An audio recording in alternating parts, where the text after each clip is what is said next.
it's Erica. Welcome back to my channel. Today I wanted to talk to you about the top 5 books I read this winter. I got this idea from Emily from Books with Emily Fox. I'll link her video down below. Today I'm going to talk to you about the top 5 books I read over the winter that were my favorites, or the best, that I read this season. These are the books that I read over December, January, and February. I read a total of 33 books. I'll get through them quickly and then I'll talk to you about my top 5.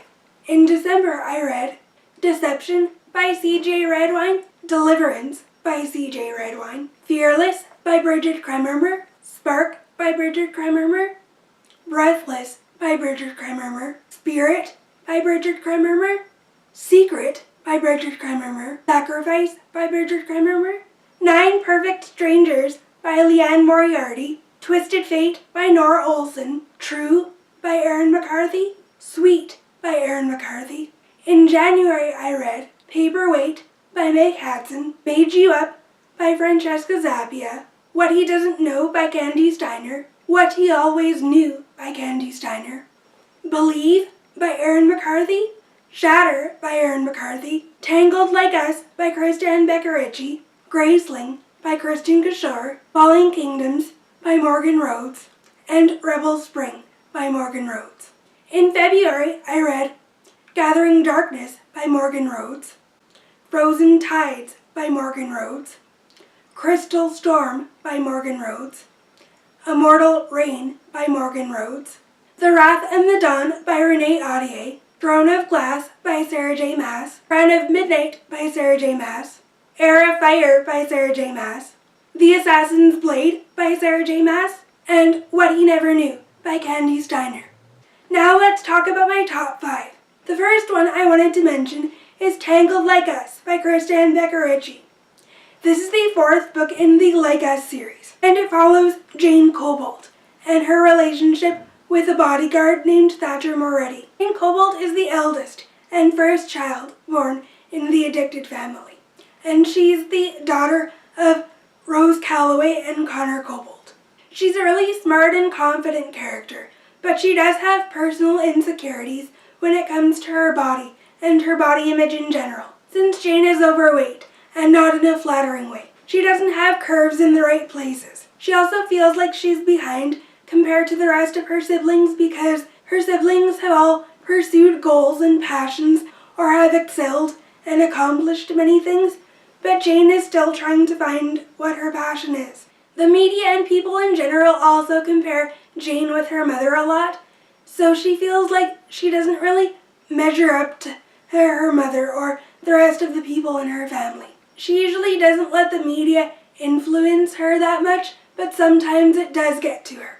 Thatcher in this series is known for being a very professional bodyguard, so professional that he doesn't really engage socially with the other bodyguards. He's not really overly friendly with his clients. He's exclusively professional and takes his job as a bodyguard very seriously. In previous books in the series, we've known that Jane and Thatcher like each other, but they're not really willing to do anything about it. Someone in the family betrays Jane by putting a Cinderella ad in the newspaper, looking for a suitor or a spouse for Jane. This forces Jane and Thatcher to enter a fake dating scenario to ward off stalkers and suitors for Jane. This is a completely new situation for Jane and Thatcher to be in, and they're not really sure if they should let their real feelings get involved, since this is technically a fake dating op. But over the course of the book, they do realize that they do have real feelings for each other. I read this book in January and I absolutely loved it. I gave it 4 out of 5 stars. They know they're supposed to be fake dating, but you can definitely tell from the start that they have true feelings for each other, and they just haven't admitted it to each other yet. The sex scenes between them are hot in this book, but also genuinely sweet. As the story progresses, they both realize they have the real makings of a relationship, both sexually and emotionally, but they feel like they can't fully give in to the relationship because they know that this fake dating op has a time limit, and they don't really want to see themselves get hurt after this fake dating op is over. I loved seeing them navigate this new dynamic between them, and seeing them slowly progress to a new relationship. The romance between them is definitely slow burning. I also loved how we got to learn so much more about Thatcher from this book, and we get to learn more about his family background and get to understand why he is the way he is, why he is so strictly professional, and won't engage in a personal relationship with his clients. We also get to learn more about his family culture, and I liked seeing his new aspect in the story. It's something I haven't encountered before. And the Italian culture definitely informs who Thatcher is as a character. Next, I also really enjoyed the side storylines with some of the side characters in this book, especially Xander. The plot did surprise me at some points, and I can't wait to see what happens next with Jane and Thatcher. I have a feeling the next book is going to be good. Next, I wanted to talk about What He Doesn't Know by Kandi Steiner. This is the first book in an adult romance duet. I talked about this book before in my January wrap-up. This book basically follows a woman named Charlie, who hasn't been happy or felt love from her husband, Cameron, in years. Charlie is a teacher at a prep school, and she loves her job, but she's just not happy in her marriage. Everything changes when an old flame comes back into town. Reese makes her feel things for another man that she shouldn't feel because she's married. The new feelings she's developing for Reese could ruin her marriage, and Charlie is not sure what to do about it. Charlie used to have a big crush on Reese back when she was in high school. Reese was her older brother's best friend, so there's a bit of an age gap between Charlie and Reese.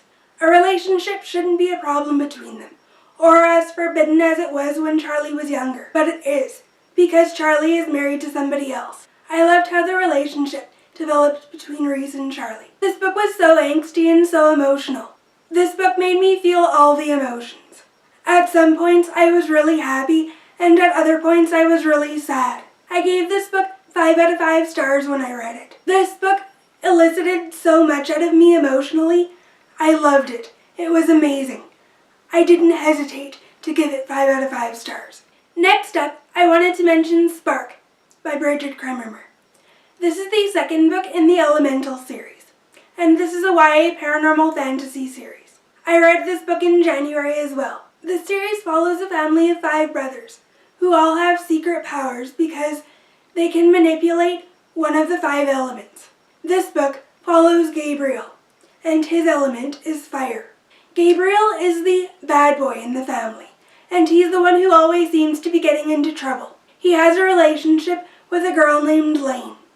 Lane is a shy girl at school, and she's insecure about her body because of a bad accident that happened to her years ago. Because she doesn't like herself, Lane isn't sure if she should be in a relationship or if a guy would like her given what happened to her in the past. But Lane is also very academic-minded and goal-oriented, so she's the type of person to focus on school anyway. Lane also has a younger brother named Simon, who's deaf. Gabriel befriends Simon and tries to help him get on the basketball team in school. I really loved this book.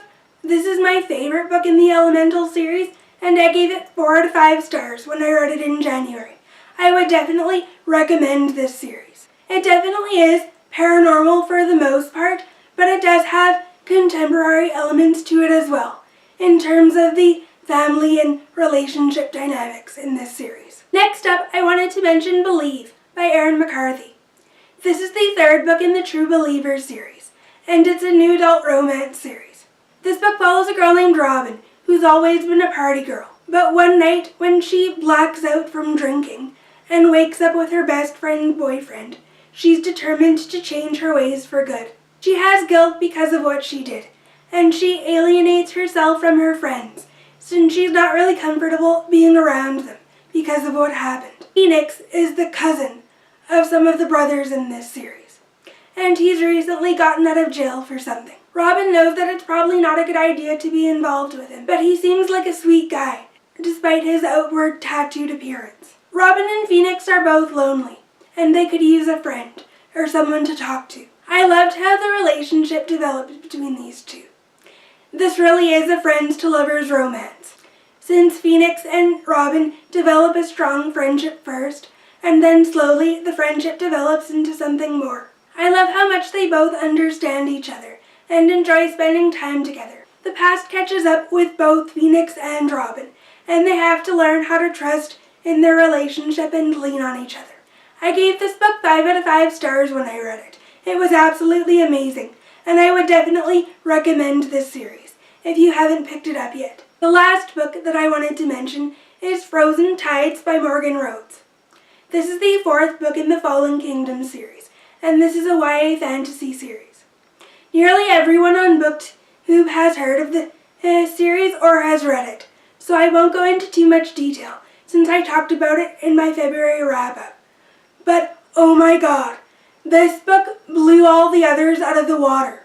I gave this book 5 out of 5 stars. There is so much that happens with the magic in this world. There's so much that's revealed in this book. I didn't like Lucia in this book. It took her so long to realize that a certain villain was manipulating her, and she just treated other characters so poorly in this book.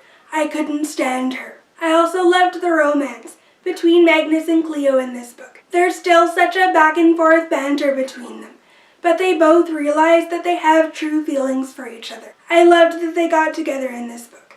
The story in this book was action, non-stop from beginning to end. Also, the conclusion had me on the edge of my seat, especially when it came to King Gaius and all that he was planning in this book.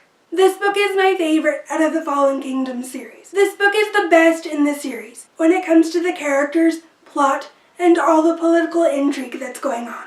I absolutely loved it. Those are the top 5 books that I read this spring. What was your favorite book that you read this spring? If you want to see more videos from me, I'll put some videos up on the screen in case you guys want to check those out. Also, don't forget to hit that subscribe button as well. I hope you guys enjoyed this video, and I'll see you in my next one.